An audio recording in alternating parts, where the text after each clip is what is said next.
We got all the materials we need, and it's time to make our next ship upgrade in our journey from a Sidewinder to a fleet carrier.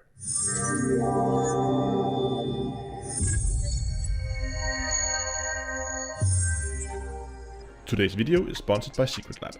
We all strive for the best possible gaming experience, but the importance of a good quality chair is often underestimated. SecretLab produces some of the most comfortable and high quality gaming chairs you can get. So upgrade your commander chair today and fly in style and comfort. Follow the link in the video description to their store, type in your height, your weight, and it will tell you which chairs fit you for the best possible seating experience.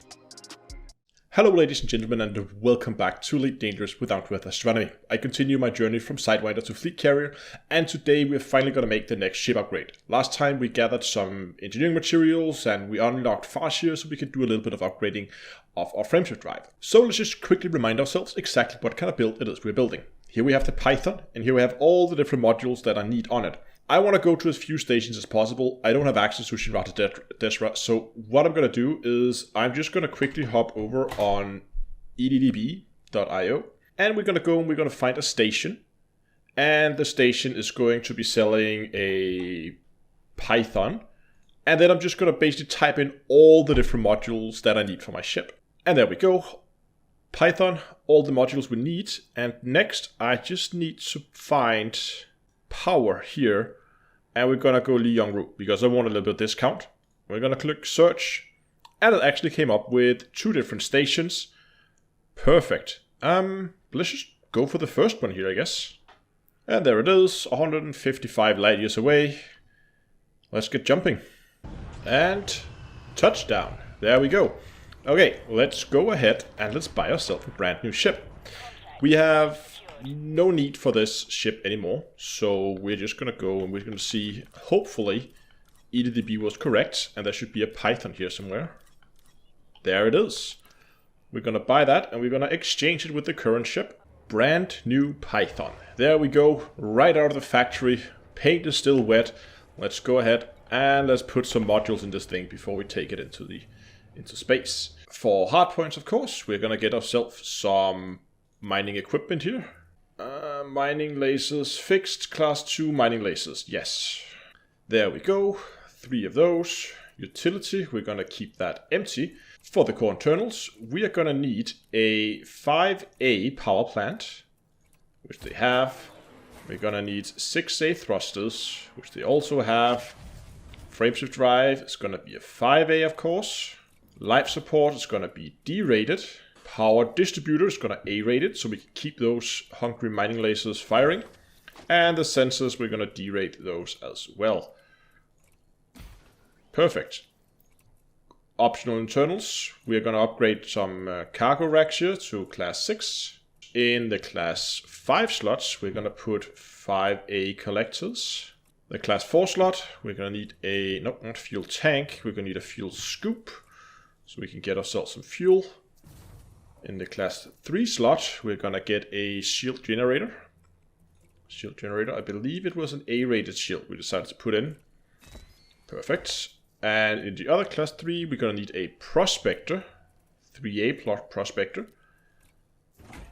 And in the class 2, we're gonna need a refinery. No, let's just throw in a 2A, I guess, since it's here and we should have power for it. And we're going to get rid of this Super Cruise Assist, and we're going to get a surface scanner instead.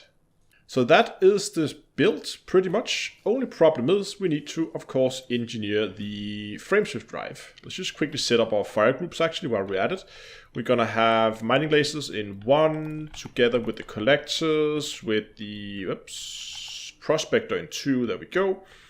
And then we're going to have a secondary group that's just going to contain a detail or discovery scanner and a detail surface scanner. There we go. So we can scan rings and find planets and stuff like that. But this is going to be a main mining group. If we want to engineer this, we need to swap some materials over, because right now I just stocked up on data from Jameson's Crash Cobra, but we need to swap some of those over for the materials we actually need to do the upgrade. So we're going to jump over to Inara. We're just going to type in the system we're currently in, and we're going to look for a material trader. There we go. We want an encoded one, so the closest one seems to be this one. That's a little bit too far. Do we have another one? We have this one. That's also 3,000. Come on, why are they so far away? 20,000. What is up with all this? Here we go. 600. That's more like it. Let's go to LHS 21. So I already looked up what material I need, how much of it I need, and we're going to need some data mined wake exceptions, of course, for that grade 5, and we're going to need a total of 15, and yes, that's probably more than you would normally go for, but again, we haven't upgraded Farseer yet, so I'm anticipating that I need to use a little bit more than I usually do, so we're just going to cross-trade that. Erratic hyperspace trajectory, we need 8 of those, so we're just going to continue to use our highest here. Can get 5 for the remaining here. And we're going to get the remaining 3 from here. Strange wake solutions. We need 8 of those as well. Like so. And I think the last one we need is a typical wake disruptive echoes. And we need 10 of those. They should be relatively cheap. So we're just going to go 2. That should actually be it. I think we are now ready to go and pay a visit to Farseer. And if you're ever wondering why I'm decided to engineer, look at this. We only need to go 141 light years, but this is going to take us 9 jumps to get there. You can see actually my route I started in the system when I went back the other way in the Dolphin, which has a much better jump range. So even though it's a shorter distance, we're doing more jumps because the jump range in this is not good. Actually have a look at it now and see what the jump range is. Currently, it is just shy of 20 light years. We're gonna try to improve that a little bit. So let's go ahead and let's get this thing engineered. So as you can see here, we are still level 1. We haven't really done anything. We're gonna go with increased range and do our first roll. As you can see, normally you would get the roll in the first go when you're level 5, but we are not. That's why I brought extra materials. There we go, that's enough to get to level 2, and level 3, and level 4. Wow, that was lucky. I actually managed to get all the grade 5 rolls in just 5 rolls. So all the grade 5 engineering in just 5 rolls from 4 to 5. That was pretty damn lucky. Okay, experimental effect. It is a class 5 FSD, so we're gonna go mass manager. Gonna get that. There we go. Let's see what our jump rate is at now. Look at that. From 19.5, we are now up to 31 light years of jump range. That's a lot better. That's gonna save us a lot of time when we're traveling around. And when we're gonna go and sell, it's gonna increase our range. Everything's just a lot more pleasant. And I think the time invested here is gonna be, at least in the quality of light, things is gonna be a lot better. Luckily, Farseer is pretty close to Boran, so why don't we go over there and give this a go? Oh, but before we go, restock on limpets. Which Farseer, of course, does not have. Okay. We'll go to Boran, I'll dock at a station and system, and we'll restock on limpets there then. For once, when you finally remember to restock on limpets before you leave, you're at one of the few stations in the game that doesn't have limpets. Okay, here we have the first rock in the new mining python. Let's see what this thing can do. Not the easiest rock to mine, but I guess this will have to do. About there should be good. And let's just position ourselves a little bit better. There we go. And let the limpets go to work. Okay, so I can't quite empty a rock before the weapon capacitor runs out. So I might consider at some point doing a little bit of engineering, probably not to grade 5, but just a little bit on the power distributor.